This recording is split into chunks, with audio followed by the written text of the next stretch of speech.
오늘은 더함은 완전히 아닌 허전을 향할 뿐이라는 말씀의 제목으로 갈라디아서 말씀 상고해 볼 텐데요. 그분의 메시지를 듣고 담고 닮아가는 시간 되기를 소망합니다.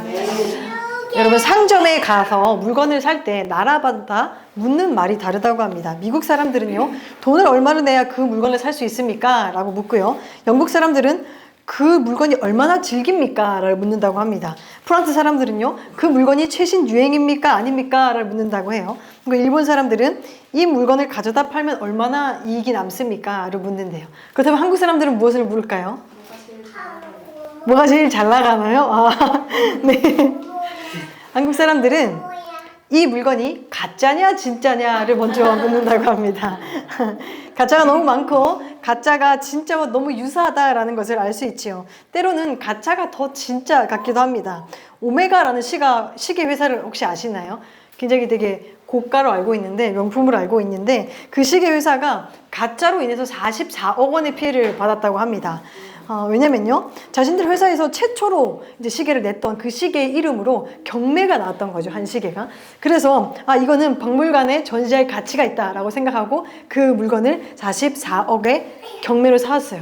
근데 알고 보니 그 시계가 진짜가 아니라 가품이었다라고 합니다. 자사 제품도 가짜로 몰라볼 정도로 진짜같이 만들어내는 게 요즘의 세상입니다. 이것은 비단 물건에만 해당하는 내용은 아닙니다. 진리에도 가짜가 진짜 행세를 하려고 합니다. 오늘 함께 상고해볼 갈라디아 교회 안에도 이런 일이 있었습니다.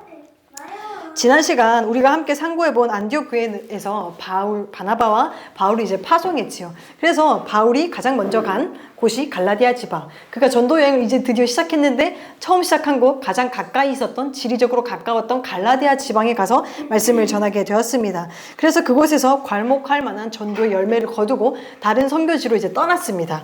그런데 얼마 지나지 않아 그 갈라디아 교회에 다른 사람들이 찾아왔습니다. 거짓 형제들이 가만히 들어왔습니다.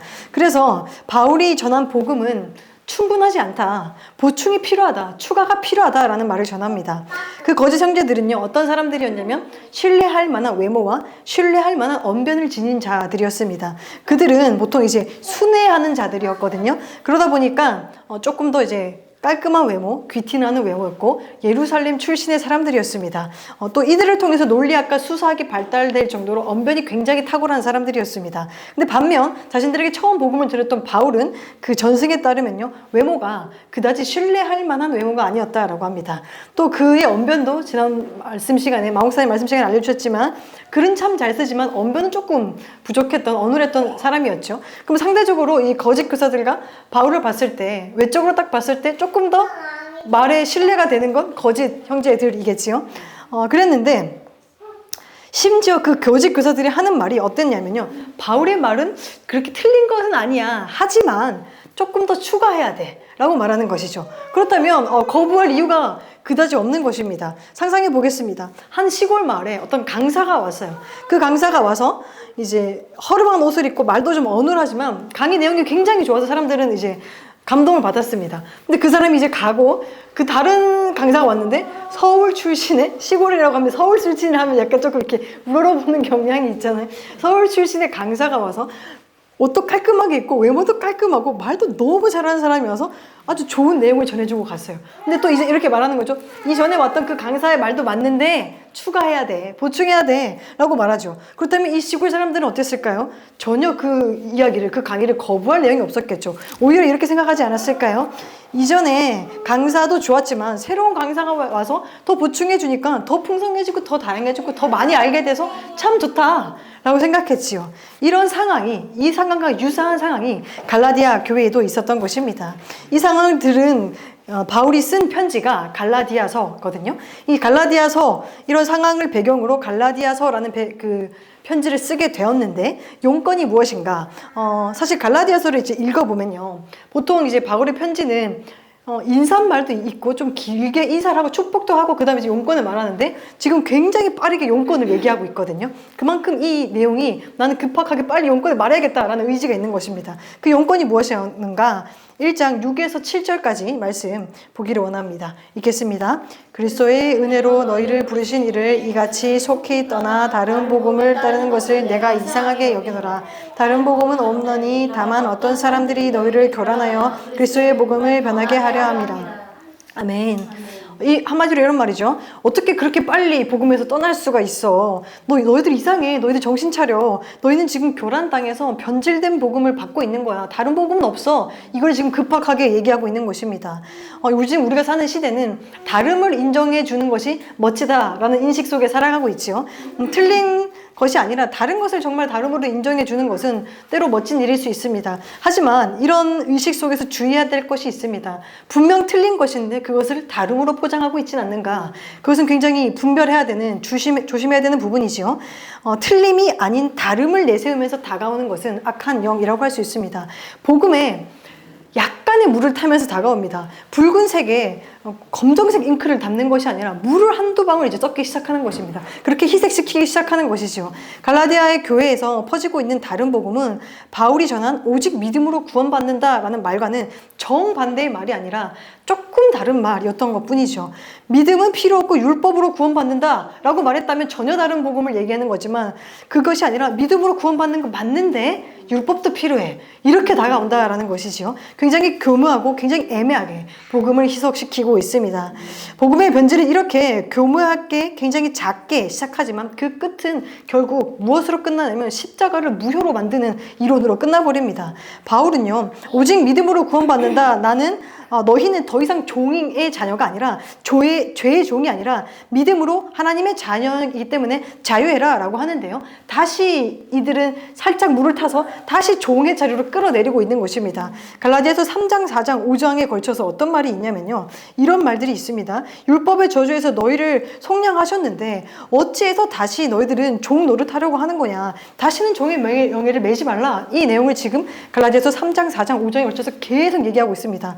그리스도께서 우리를 위해서 저주까지 받으면서 율법의 저주에서 자유하게 해주셨는데 어째서 다시 율법의 종이 되려고 하는 거야. 다시 종의 자리로 가지마. 너희는 자유해 라고 말하고 있는 것이며 감옥에 갈 수밖에 없는 너를 엄청난 대가를 지불하고 석방시켜 놨더니 왜 다시 감옥에 가려고 하는 거야. 너희 정말 이상한 거야 라고 말하고 있는 것입니다. 왜 성령으로 거듭나서 육체로 마치려고 하는 거야. 어리석어 라는 이런 호소를 하고 있는 것입니다. 율법 자체는요 사실 잘못된 것이 아닙니다. 그러나 율법의 종이 되는 것, 율법의 구원의 조건이 된다는 것은 굉장히 잘못된 것이죠. 이것은 근본적으로 말하는 것이 무엇이냐. 복음은 완전하지 않다. 복음은 충분하지 않다. 그러니까 우리가 행위로 무언가를 더 해야 된다. 이 말이 되는 것입니다. 예수 그리스도가 십자가에 달려 죽으심으로 우리에게 생명을 주셨음에도 그거는 부족하기 때문에 내가 행위를 더 해야 된다. 이런 말인 것입니다. 그것으로 부족해서 예수 그리스도 십자가로 부족해서 우리가 뭔가를 채워야 한다. 이런 얘기를 하고 있는 것입니다. 이것은 십자가를 헛되게 하는 것입니다. 그리스도가 우리에게 아무런 유익이 없다라고 말하는 것과 다름이 없습니다. 갈라디아서 2장과 5장에는 이런 말씀이 기록되어 있는데요. 한번 읽기를 원합니다. 읽겠습니다. 내가 하나님의 은혜를 폐하지 아니하노니 만일 의롭게 되는 것이 율법으로 말미암으면 그리스도께서 헛되이 죽으셨느니라. 보라 나 바울은 너희에게 말하노니 너희가 만일 할례를 받으면 그리스도께서 너희에게 아무 유익이 없으리라. 아멘. 만일 의롭게 되는 것이 율법으로 말미암으면 그리스도가 헛되게 죽었다. 그렇다면 우리가 율법을 더해야겠다라는 마음을 가진다는 것은 그리스도가 헛되다라고 고백하는 것과 다름없지요. 우리가 할례를 받으면 이 율법을 행하면 그리스도께서는 너에게 아무런 유익이 없다라고 말하고 있습니다. 궁극적으로 그리스도가 틀렸고 그리스도는 십자가는 헛되고 무익하다라는 이야기지요. 십자가가 무익하다면 우리는 어떻게 됩니까? 그리스도에게서 끊어진 자가 됩니다. 그리스도에게서 끊어진 자가 되면 어떻게 되냐면요. 은혜에서 떨어진 자가 됩니다. 갈라디아서 5장 4절은 이렇게 기록합니다. 읽겠습니다. 율법 안에서 의롭다함을 얻으려 하는 너희는 그리스도에게서 끊어지고 은혜에서 떨어진 자로다. 아멘. 은혜에서 떨어진 자는요 하나님께 나아갈 수가 없습니다. 우리가 혹시 축도, 모든 목사님이 하시는 그 축도를 유심히 들어보았습니까? 순서가 이렇습니다. 예수님의 은혜, 하나님의 사랑, 성령님의 교통, 이 순서로 갑니다. 제가 목사 안수를 받고 이제 축도를 할 수 있게 되었을 때 곰곰이 생각을 하게 됐어요. 아니 왜 예수님, 하나님, 성령님이지? 하나님, 예수님, 성령님 아닌가? 이게 궁금한 거예요. 혹시 궁금해 보셨나요? 안 궁금하셔도 알려드리겠습니다. 왜냐면요, 예수님의 십자가 그 은혜가 있어야만 하나님 사랑으로 나아갈 수 있기 때문입니다. 예수님이 하나님께로 나아가는 길이 되기 때문에 예수님을 먼저 언급하는 것입니다. 우리가 매주 예배 전에 준비 찬양으로 부르는 찬양 있지요. 주의 보좌로 나아갈 때에 어떻게 나아가야 할까? 나를 구원한 주의 십자가, 그것을 믿으며 나아가네. 우리가 하나님 보좌에 나아갈 때 예수 그리스도 십자가 그 은혜가 없으면 나아갈 수가 없습니다. 예수님의 은혜가 있어야 하나님의 사랑으로 나아갈 수 있는 것입니다. 그런데요, 율법이 구원의 조건이 된다는 것은 이 모든 사실을 부인한다. 결론적으로 하나님께 나아갈 수 없다라는 것입니다. 예수님이 다 이루었다라고 말하는데 우리는 덜 이루어졌습니다 라고 고백하는 것과 다름없습니다. 복음은요, 영어로 무엇입니까? 굿뉴스라고 하지요. 굿뉴스는 말 그대로 좋은 소식입니다. 기사에서 좋은 소식이 전해진다면 우리는 어떻습니까? 그 소식을 그대로 받으면 됩니다. 그런데 기사에서 좋은 소식을 봤는데 거기 갑자기 조건을 단다. 좀 이상한 사람이지 않습니까? 예를 들어서 대통령이 누가 되었어요 라고 하면 좋은 소식이다. 저 사람 잘 됐네 라고 하면 되는데 거기다가 아니야 저 사람 대통령이 아니야. 내가 이렇게 해야지만 저 사람 대통령이 될 수 있어. 말이 안 되지 않습니까? 이상한 행동이라는 거예요. 율법을 지금 더하자라는 것, 이런 이상한 행동이다라는 것입니다. 어리석고 이상한 사람들이라고 말합니다. 바울은 이들을 이상할 뿐 아니라 저주를 받아야 마땅하다라고 기록합니다. 갈라디아서 1장 8절 말씀 보기를 원합니다. 읽겠습니다. 그러나 우리나 혹은 하늘로부터 온 천사라도 우리가 너희에게 전한 복음 외에 다른 복음을 전하면 저주를 받을지어다. 아멘. 다른 복음을 전하는 자들, 즉 십자가를 완전하지 않다고 말하는 자들은 저주를 받아야 된다라고 말하고 있는 것이지요. 그런데 여기 앞에 우리나 혹은 하늘로부터 온 천사라도 라는 말을 하고 있죠. 우리는 바울이 포함된 이야기입니다. 내가 말하고 있지만 나도 다른 복음 전하면 나도 저주를 받아야 돼. 만약 천사가 다른 복음 전하도 천사도 예외는 없어. 분명하다라는 것을 말하고 있습니다. 그렇다면요, 이렇게 이상하고 저주의 결론밖에 없는 이 다른 복음, 이 틀린 복음은 도대체 왜 나타나는 것일까요? 그 원인은 무엇일까요? 이 다른 복음이 어리석고 이상하고 저주받아야 되는데 왜 나타나는 것일까요? 그것은 무엇인가? 이유는 무엇인가? 복음의 출발을 사람으로부터 하고 있기 때문입니다. 사람으로부터 출발한 복음은요, 사람의 기호에 맞출 수밖에 없습니다. 사람은 화려한 것을 원하는데요, 십자가는 미련해 보이니까 그 기호에 맞춰서 다른 복음이 등장합니다. 사람은 편안한 것을 원하는데요, 복음은 좁은 길로 가라고 하니 그 기호에 맞춰서 다른 복음이 등장하는 것입니다. 바울도 그 화려함과 편안함에 사실 조금만 타협했다면 더 쉽게 살아갈 수 있었을 것입니다. 할례를 받아야 한다는 유대인과 타협해서 할례를 받으면, 할례가 그 죄는 아니지 않습니까? 할례를 받으면 그는 핍박받지 않고 좀 더 편안하게 살아갈 수 있었겠죠. 그런데 거부한 것입니다. 그런데 우리도 동성애, 혼전, 순결, 술, 담배 이런 논란의 여지가 있는 것을 사실 그냥 받아들이면 핍박받지 않고 편안하게 살아갈 수 있지 않습니까? 설교도 사람들이 귀에 듣기 좋은 것만 골라서 하면 서로 편하지 않습니까? 근데 어떤 목사님이 이렇게 얘기하더라고. 이제 그 사순절 기간에 죄, 십자가, 회개 이런 류의 설교를 몇 주 동안 계속 하셨대요. 그러니까 성도가 점점 출석 인원이 줄어들더래요. 그렇게 이것이 우리의 현실입니다. SNS도요, 말씀을 업로드하면요, 선명한 복음이 전해질수록 비신자들의 악플이 많이 달립니다. 저는 오늘 아침에도 악플 하나 먹어봤습니다. 아무도 불편해하지 않는 자기 개발과 같은 메시지들, 교양인을 만드는 설교들 충분히 성경에서 뽑아낼 수 있지 않습니까? 그런 것들 하면 서로 편할 것 같은데, 그렇게 사람의 기호에 맞춰서 변질되는 복음이라면 그것이 과연 진리라고 할 수 있겠습니까? 바울은 이렇게 말합니다. 1장 10절인데요. 함께 읽겠습니다. 이제 내가 사람들에게 좋게 하랴, 하나님께 좋게 하랴. 사람들에게 기쁨을 구하여 내가 지금까지 사람들에게 기쁨을 구하였다면 그리스도의 종이 아니니라. 아멘. 사람의 기쁨을 구하는 메시지는요, 사람들에게 불편을 주지 않을 수 있지만요, 그들에게 생명도 줄 수 없습니다. 복음은 사람으로부터 출발하는 것이 아니라 하나님으로부터 출발해야 됩니다. 우리는 그것을 뭐라고 부릅니까? 두 글자로 계시라고 부릅니다. 갈라디아서 1장 11에서 12절 말씀 읽기를 원합니다. 읽겠습니다. 형제들아, 내가 너에게 알게 하노니 내가 전한 복음은 사람의 뜻을 따라 된 것이 아니니라. 이는 내가 사람에게서 받은 것도 아니요 배운 것도 아니요 오직 예수 그리스도의 계시로 말미암은 것이라. 아멘. 바울은 지금 이렇게 얘기하고 있죠. 내가 전한 그 복음은, 그 메시지는 나의 창작물이 아니야. 하나님의 계시야 라고 지금 말하고 있는 것입니다. 오늘날 계시는 이 성경 안에 다 있습니다. 지금 오늘날을 가리켜서 뭐라고 얘기하냐면요. 계시의 종결 시대라고 말합니다. 성경 66권이 정경으로 완경되었습니다. 그래서 구원을 줄 만한 충분한 복음이, 충분한 내용이 이 안에 다 들어있는 것입니다. 이 안에는 더하거나 뺄 것이 없습니다. 그런데 여기에서 더하거나 빼거나 짜집기 한다라는 것은요, 이단이다라는 얘기입니다. 이단들은 어떻게 합니까? 자신들이 환상을 보았다고 말하면서 그 환상으로 성경을 재해석합니다. 하지만 성경을 통해서 환상이 해석되어야지만 건강한 환상이라고 할 수 있겠지요.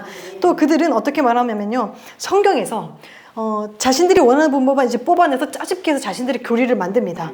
이단은 헬라어 뜻으로 어떤 뜻이 있냐면 본인이 원하는 것만 택한다라는 뜻을 가지고 있습니다. 다른 정경을 가지고 오는 것이 아니라 성경을 가지고 와서 여기에서 짜집기 해서 자신들의 교리를 만들라는 것입니다. 아까 말했듯이 약간의 물을 타고 조금 다른 모습으로 다가오는 것이지요.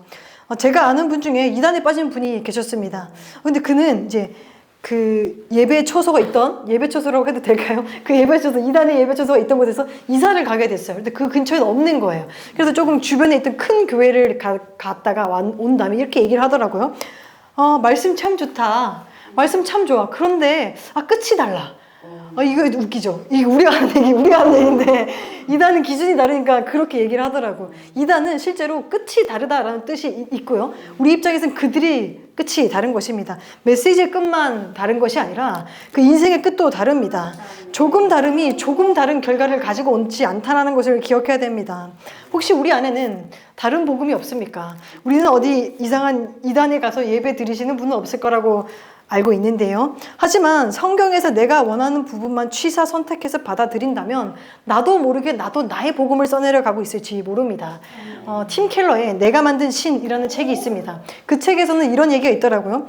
우리 현대 사회에서 우리들은 신전을 만들고 심지어 제사장도 있고 내가 만든 신을 숭배한다. 이런 내용이 있어요. 그 신전에는 어떤 것이 있는지 아십니까? 사무실, 헬스장, 스튜디오, 경기장 이런 것들이 있어요. 예를 들어서 헬스장이라고 생각해 봅시다. 헬스장이라는 신전 안에서 그 트레이너라는 제사장을 두고 우리는 몸매라는 그 우상을 숭배하고 있는 것입니다. 우리는 그곳에서 신을 숭배하고 있는데요. 성공과 커리어, 명예와 외모, 돈, 정치 이념, 자기개발, 개인 성취, 인맥, 사랑과 같은 우상을 만들고 있을 수 있습니다. 팀 켈러는 무엇이든지 우상이 될 수 있고 우리 마음은 우상의 공장이다 라고 말합니다. 이런 메시지를 듣고 우리 한번 자문해 봅시다. 혹시 나는 나의 신전을 만들고 나의 신을 만들어서 나의 복음을 써내려 가고 있지는 않습니까? 혹시 나는 그런 나의 모습이 생각난다면 이 예배 시간을 통해서 완전히 청산될 수 있었으면 좋겠습니다. 아멘. 진짜와 가짜가 상존하고 오히려 가짜가 더 화려하고 더 매력적이며 더 설득력 있는 세상에서 가짜와 진짜 복음을 어떻게 분별할 수 있을까요? 혹시 그 드라마 아십니까? 엄마 친구 아들? 이라는 드라마 아십니까? 드라마 안 보시구나. 네, 엄마 친구 아들이라는 드라마를 지금 이제 방영 중에 있는 드라마가 있는데요. 여주 아버지가 그 분식집 사장님이세요. 그러니까 떡볶이를 만드시는 분인데요. 그 한날 그 허름한 분식집에 유튜버가 방문했습니다. 유튜버가 방문했는데 이 유튜버가 하필 사기꾼이었던 거예요. 근데 이 사기꾼이 미리 이물질을 딱 준비해서 갔어요. 그런 다음에 이물질을 어묵탕에 딱 넣습니다. 그리고 사장님을 불러요. 사장님을 불러서 막 뭐라 하면서 사장님이 어묵탕을 쏟게 만들어요. 그러면서 자기가 가지고 온 가짜 명품 시계 쏟게 만듭니다. 그리고 사장님한테 이 시계가 몇 천만 원짜리인지 아냐. 내놔라 라고 한 거죠. 그러니까 이 사장님은 이 몇 천만 원을 벌기 위해서 가족들 모르게 막 새벽에 나가서 대리운전하고 막 전전긍긍했습니다. 근데 그 사실을 남주가 알게 됐어요. 남주가 알게 돼서 그 사건을 해결했습니다. 어떻게 해결했냐면 그 남주에게 그들이 가지고 온 가짜 명품 시계 진짜 명품 시계를 가지고 있었던 거예요. 그리고 가지고 가서 이제 하는 거죠. 시리얼 넘버 시작 번호가 다르네요. 다이얼 색깔이 좀 탁하시네요. 스틸은 좀 더 이제 반짝거림이 다르네요. 이게 가짜를 밝혀낸 것이죠. 비교하니까 가품이 이게 드러나는 것이죠. 진짜를 소유할 때 가짜를 분명하게 분별할 수가 있습니다. 우리도 진짜 복음을 소유할 때 가짜 복음을 분별해낼 수 있습니다. 바울은 진짜 복음을 소유한 자였죠. 다메섹 도상에서 예수님의 음성을 듣고 그는 이제 복음을 소유하고 복음을 위해 인생을 내던지는 자가 되었지요. 근데 그가 진짜 복음을 소유했는지 어떻게 압니까? 사실 자기는 다메섹 도상에서 예수를 만났다 하지만 다른 사람들이 너 진짜 복음 맞아? 솔직히 할 수 있잖아요. 그렇다면 그걸 어떻게 바울은 나는 진짜 복음을 가지고 있어 어떻게 보증해 줄 수 있을까요? 바울은 진짜 복음을 소유했다는 것은 여러 삶의 형태를 통해 나타나는데요. 먼저 자기소개를 한번 보겠습니다. 사람들은 보통 자기소개를 할 때 무엇을 소개합니까? 나의 내세울 만한 것들을 소개합니다. 프로필을 작성할 때 뭐를 작성하나요? 자랑거리들을 작성하지요. 그런데 사도 바울이 프로필을 작성한다면요, 굉장히 이제 조금 매력적인 이제 프로필을 작성할 수 있습니다. 혈통과 학벌과 배경과 집안 사정, 종교적 신분, 이 모든 것들 하나에 빠지지 않는 굉장히 화려한 신분을 가지고 있습니다. 그가 자기 소개를 어떻게 하는가 한번 오늘의 말씀에 한번 볼 텐데요. 1장 1절 말씀 보겠습니다. 읽겠습니다. 하나님께서 나오시나요? 사람을 말하는 것도 아니요 오직 예수 그리스도와 그를 죽은 자 가운데서 살리신 하나님 아버지로 말미암아 세워진 마음은. 아멘. 그의 프로필이 조금 이상하지 않습니까? 자기의 자랑거리가 하나도 언급되고 있지 않습니다. 오직 예수 그리스도와 하나님 아버지로 말미암아 사도 되었다는 것, 이 한 가지만 기록하고 있습니다. 만약 그가 자신의 뛰어남들, 다른 사람과 비교해서 나의 혈통, 학벌, 이런 거, 집안 사정 이런 걸 막 펼쳐놨다면 앞에서 나눈 그 시골 강사님처럼 좀 더 그 말에 영향력이 있었을지도 모르지 않습니까? 그런데 바울은 그렇게 하지 않았습니다. 왜냐하면요, 그런 것들의 힘을 빌려서 복음을 전하는 것은 그저 가짜 수준이라는 것을 알고 있었기 때문입니다. 그것에 가치를 두지 않고 제대로 된 가치를 가지고 지금 복음을 전하겠다, 자기를 소개하고 있는 것입니다. 빌립보서는 이렇게 기록하고 있습니다. 빌립보서 3장 8절 말씀입니다. 읽겠습니다. 또한 모든 것을 해로 여김을 내 주 그리스도 가장 고상하기 때문이라. 내가 그를 위하여 모든 것을 잃어버리고 배설물로 여기면 그리스도를 얻고. 아멘. 해로 여기고 배설물로 여기겠다. 자기 너 이때까지 막 쌓아온 엄청난 것들을 배설물로 여기고 해로 여길 만큼 무가치하다. 왜냐하면 나는 명품을 가지고 있으니까. 내가 옛날에는 10만 원짜리 20만 원짜리 가방이 소중했지만 이제는 나한테 명품이 있으니까 그거 뭘 소개해. 그런 거죠. 그런 상황인 것입니다. 그리스도를 얻었기 때문에 라고 마지막에 그리스도를 얻고 라고 기록합니다. 그리스도를 얻었기 때문에 나머지는 다 배설물이다 라고 기록하고 있는 것입니다. 그가 가장 내세우고 싶었던 것은요, 그리스도라는 것이죠. 내가 그리스도를 알게 됐다, 그리스도를 얻었다, 이것만 소개하고 싶었던 것입니다. 그는 자랑할 것이 십자가 외에 없다고 생각하고 자기를 소개하고 있는데요, 나아가서 이런 고백을 합니다. 6장 14절 말씀입니다. 6장 14절 읽겠습니다. 그런데 내게는 우리 주 예수 그리스도의 십자가 밖에는 자랑할 것이 아무것도 없습니다. 그리스도로 말미암아 내 쪽에서 보면 세상이 죽었고 세상 쪽에서 보면 내가 죽었습니다. 아멘. 내 쪽에서 보면 세상이 죽었고 세상 쪽에서 보면 내가 죽었다. 아무 상관이 없다. 이 말이죠. 아무 상관이 없다. 그는 세상에 대해 죽었다고 고백합니다. 그런데요, 세상에 대해 죽었는데 어쨌든 간에 세상에 살아가야 되잖아요. 그러면은 어떻게 살아갈까요? 어떻게 살아가야 될까? 갈라디아서 5장 25절 말씀에 나와 있습니다. 읽겠습니다. 우리가 성령으로 새 생명을 얻었으므로 성령을 따라 살아야 합니다. 아멘. 진짜 복음을 소유한 바울은 세상에 대해 죽게 되었지만 예수 그리스도로 인해서 새롭게 새 생명을 얻었기 때문에, 성령으로 새 생명을 얻었기 때문에, 그렇기 때문에 성령을 따라 살았다 한다, 이 얘기를 하고 있는 것이죠. 오늘 본문에서는 바울이 성령을 따라 사는 모습이 기록되어 있습니다. 사실 여러 군데가 많겠지만 오늘 본문에 나와 있는 성령을 따라 행했던 바울의 모습을 한번 보고자 하는데요, 그는 갈라디아 교회에서 사랑으로 복음을 전했어요. 갈라디아 사람들은 그를 사랑에 전하는 그 수고로 인해서 이제 복음을 받아들이고 괄목할 만한 전도 열매를 거뒀었죠. 그런데 갈라디아 사람들이 그의 사도권을 의심하기 시작한 것입니다. 사도 바울? 사도 아니지 않아? 예수님 본 적 없지 않아? 그러면은 심지어 걔는 예루살렘 출신도 아니잖아. 그럼 저기 새로 온 선생님들, 저 깔끔한 저 선생님들, 예루살렘 출신 저 선생님들이 더 맞는 거 아니야? 라고 이제 사도권을 의심하기 시작하는 것입니다. 근데 바울은 해산의 수고로 갈라디아에게 복음을 전했는데요, 자신에 대해 불신과 불만을 가지고 배신하면 섭섭하고 화가 날 수도 있지 않겠습니까? 그런데 그는 개인적인 그 감정으로 인해서 분노하지 않았습니다. 분노하지 않을 뿐더러 성향에 따라 분노하지 않는 사람도 있잖아요. 무시해버린 사람도 있잖아요. 무시하고 반감하지도 않았습니다. 어떻게 했는가? 배신자들이 다른 복음을 받든지 말든지, 그리스도에서 끊어지든지 말든지 이렇게 하는 것이 아니라 그리스도에게서 끊어질까 봐 마음 아파서 지금 이렇게 편지를 쓰고 있는 것입니다. 심지어 그는 뭐라고 표현하냐면요, 다시 해산의 수고를 하겠다라고 말하고 있습니다. 갈라디아서 4장 19절은 이렇게 기록하는데요, 읽겠습니다. 나의 자녀들아, 너희 속에 그리스도의 형상을 이루기까지 다시 너희를 위하여 해산하는 수고를 하노니. 아멘. 해산하는 수고를 다시 하겠다. 여러분 이거 쉽습니까? 우리 여성 성도님들 해산하는 수고를 너희를 위해 다시 하겠다. 이 배신자들을 위해서 그 수고를 다시 하겠다. 정말 쉽지 않은 것이죠. 정말 쉽지 않은데 지금 바울은 성령에 따라 행했기 때문에 이 일을 할 수 있습니다. 바울은 복음을 사랑하고 영혼을 사랑한다는 것을 느낄 수가 있습니다. 이렇듯 성령으로 사는 사람은요, 사랑을 실천하는 사람들입니다. 갈라디아서 5장 13에서 14는 이렇게 기록하는데요. 읽기를 원합니다. 읽겠습니다. 그러나 너희가 자유를 위하여 부르심을 입었으나 그러나 자유로 육체의 기회를 삼지 말고 오직 사랑으로 서로 종노릇하라.